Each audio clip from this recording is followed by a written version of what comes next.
Disney may be completely at fault for changing the way that modern society views fairy tales. If you're like me and grew up on the Disney classics, then you may have also grown up with a blissful ignorance of the dark nature of fairy tales. That is, the true nature of fairy tales. The ones full of intrafamilial murder, cannibalism, and 31 flavors of violence. Don't get me wrong, the Disney classics toe the line masterfully and manage to include some seriously dark elements without the visuals being too intense for audiences to handle. But the fairy tales that inspired these movies did not hold back for the comfort of their consumers. Storytellers sent your imagination running wild with tales of magic and murder that chilled your bones and taught you about life's many dangers. To give you a little taste of what I mean, we're gonna run through 10 shorts highlighting some of the darkest and most straight up unsettling details from fairy tales Disney has adapted, starting with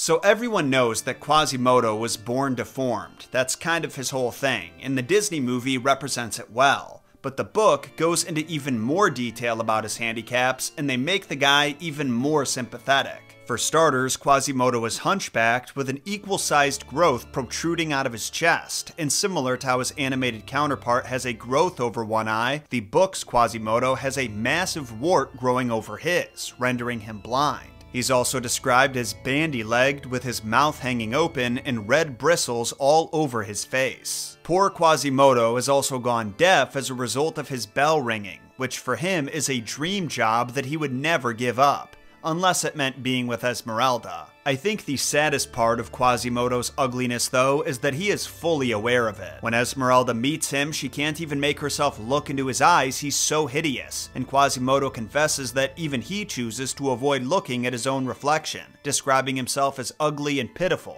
not quite a man or an animal. This has to be the darkest take on the classic Snow White fairy tale ever written. It's called Snow Glass Apples by Neil Gaiman, the only man capable of writing a story like this. He puts a clever twist on the fairy tale by making the evil queen a misunderstood victim of Snow White, who is actually a vampire masquerading as an innocent young maiden. I can't cover all the unique details, but here are some of my favorites. You'll remember in the Grimm story, Snow White's dad is nowhere to be found, and the evil queen is her birth mother. But in this version, Snow White kills her father by slowly draining his blood, and when she's done with him, she tries to do the same to the queen. This is the real reason the queen hired a huntsman to cut out Snow White's heart, which she doesn't eat in this version, but instead hangs over her bed, where it continues to beat. Meanwhile, Snow White spends the next several years lurking in the wilderness, devouring anyone foolish enough to be out there alone. This is only the beginning of the story though. There are more disturbing details like blood magic and a necrophiliac prince. If you want to hear the whole thing, you can buy the full graphic novel on Amazon or check out the full breakdown on my YouTube channel. Link in bio.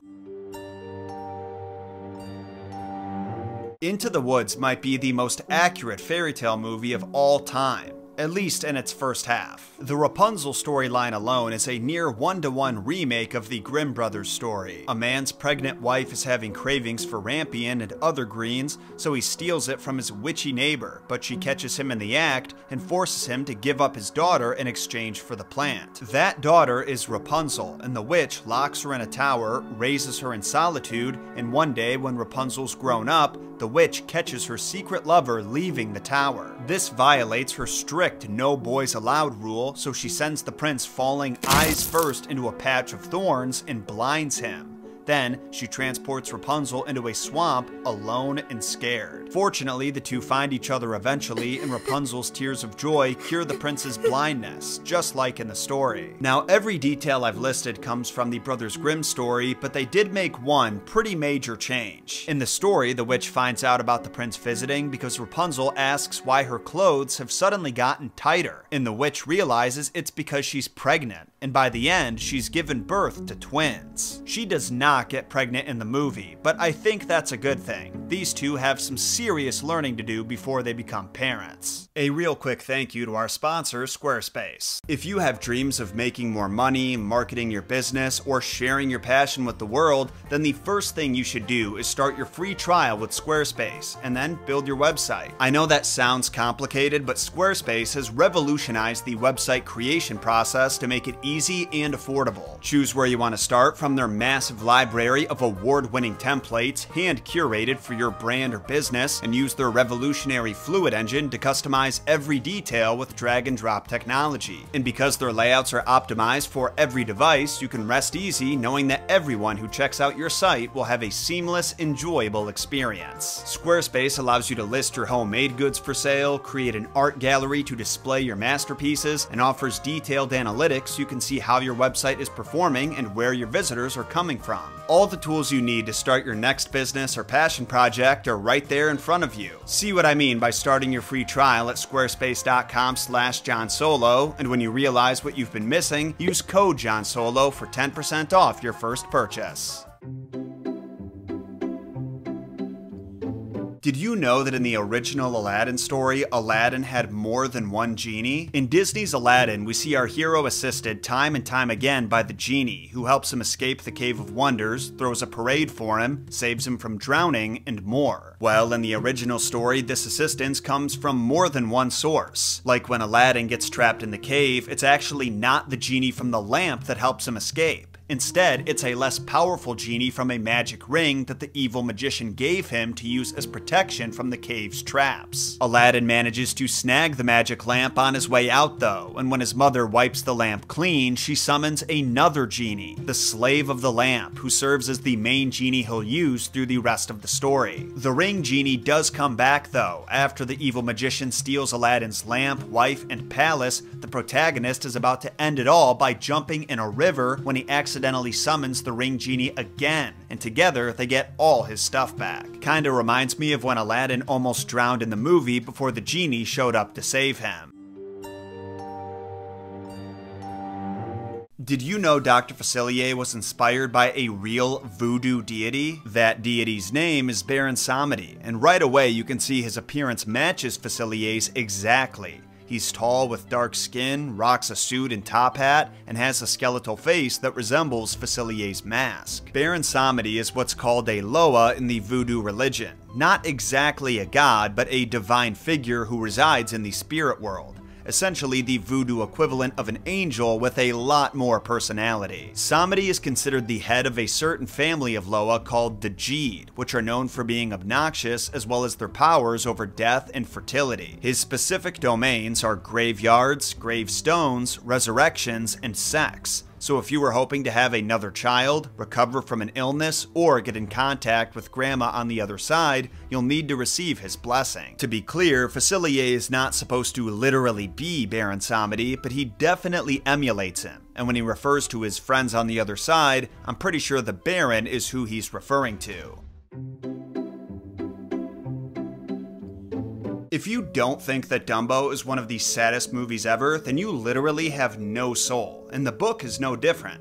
Besides the fact that Dumbo has a healthier solution for dealing with his problems than getting drunk and waking up in a tree. At his lowest moment, when he just wants to be alone with his feelings of failure, Dumbo walks off the circus grounds only to be flagged down by a little robin in a vest, appropriately named Red. This robin is the book's version of Timothy Q. Mouse, and after talking with Dumbo about his problems a bit, he decides the poor elephant needs professional help and takes him to a therapist, his friend, Professor Hoot Owl. Here, Dumbo shyly admitted to the professor that he had dreams about flying, to which the professor responded, "What's stopping you? Go ahead and fly. That'll be $10 please, and 10 more if you want to learn how to start flying." But like a good friend, Red said they'll figure it out themselves. So Dumbo went to therapy in the original story, and while Professor Hoot may not have been the most qualified, Dumbo's decision to help himself ultimately put him on the path to greatness.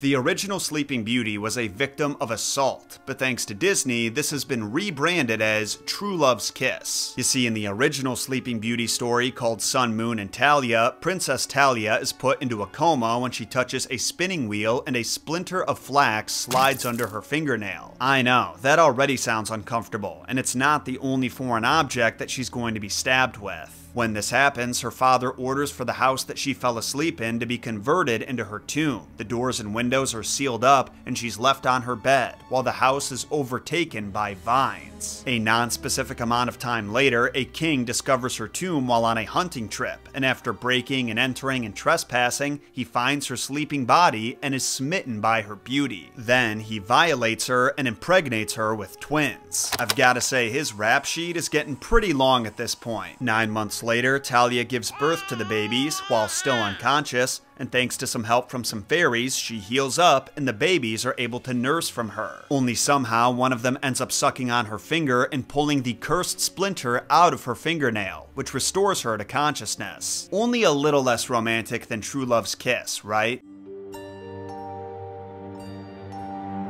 The original Beauty and the Beast story is a lot darker than you would expect. So do you remember at the end of Disney's Beauty and the Beast when Gaston is just kicking the absolute crap out of Beast and Beast is just kind of letting him? Yeah, well, this exchange is inspired by a particular moment from the original French story from 1740. In that version, the lovely Beauty gets permission from Beast to temporarily leave the castle to visit her family and attend her sister's weddings, and she agrees to return within 2 months. But when the 2 months go by and Beauty doesn't return, the Beast is so heartbroken that he loses his will to live. Thinking that she's abandoned him and therefore damned him to be forever trapped in his monstrous form, the Beast begins to starve himself, and by the time Beauty returns to him, he's on death's door. She actually thinks that he is dead when she finds his unconscious body, but she throws some water in his face to wake him up and professes her love. So when you think about it, this unfolds almost exactly like the movie. Beast is just taking all of Gaston's punishment until he sees that Belle has returned. It's only then that he fights back and is ultimately saved by her intervention and true love. Did you know in the original Pinocchio story, he got Geppetto arrested? Seriously, it was one of the first things he did after being born. In the 1833 novel by Carlo Collodi, Geppetto is given a block of talking wood by his friend Master Cherry, after they get into a fistfight for mistaking the talking wood's insults as coming from each other. Then Geppetto heads home to make his marionette, which he names Pinocchio, and the trouble starts the moment Geppetto starts carving it. He gives Pinocchio eyes and they stare deeply into his. He gave him a mouth, and Pinocchio started insulting him. Geppetto gave him arms, and he stole the wig off Geppetto's head. And when he finally had feet, he used them to kick Geppetto in the face and jump out the window. Mind you, Pinocchio doesn't have clothes yet, so he's running birch naked through the streets of his Italian village with Geppetto in hot pursuit behind him. The two then run into a policeman and he arrests Geppetto for suspicion of abusing his puppet. Meanwhile, Pinocchio moseys on home and kills Jiminy Cricket with a hammer. True story. There is one detail that everyone gets wrong about the original Little Mermaid story. Whenever I see people discussing it online, they tend to fixate on how abusive the prince was to the Little Mermaid. They say he treated her like a pet instead of a beautiful female companion. But the man does not deserve all the hate. Don't get me wrong, it is a little weird that he made her sleep on a big velvet cushion outside his bedroom instead of an actual bed, but put that aside and look at the mermaid from his perspective, because not only can she not talk, she has no idea how the human world works, so the prince is basically just taking care of her all day long, teaching her to do everything from using dinner utensils to presumably wiping her ass. And before you call me crude, consider this was the mermaid's first time having to maintain a human booty. If he didn't teach her, someone else must have. As a result, the love that he feels for the mermaid is more platonic, like the way a parent feels for their child or how I feel about my dog, as opposed to how a man would feel for his wife. This doesn't make him falling in love with another woman any less painful for her, but it does make it a lot more understandable than people tend to realize. Congratulations, you've just made it to the end of the compilation, and just earned free access to the Messed Up Origins Discord, which could be found under your local bridge. and through the Patreon link in the description. The way it works is you sign up to be a free member of the Patreon, and soon after you'll get an invite sent to your email with a link to become a free member of the Discord. What that means is you can be notified about announcements, new videos, and chat it up with your fellow folklore and mythology fanatics. There are certain chats, like the voice chats and exclusive live streams, that you need to become a paid Patreon member to join, but there's plenty there for you satyrs and nymphs who just want to hang out and have a good time. Again, that Patreon link is in the description right under my promo link for today's fantastic sponsor, Squarespace. In the meantime, I hope you enjoyed today's compilation with extended versions of shorts that have never been seen here on YouTube or by the podcast viewers. I'll see you again next week with a deep dive into Chinese folklore and myth. Until then, my name is John Solo, and remember, John shot first.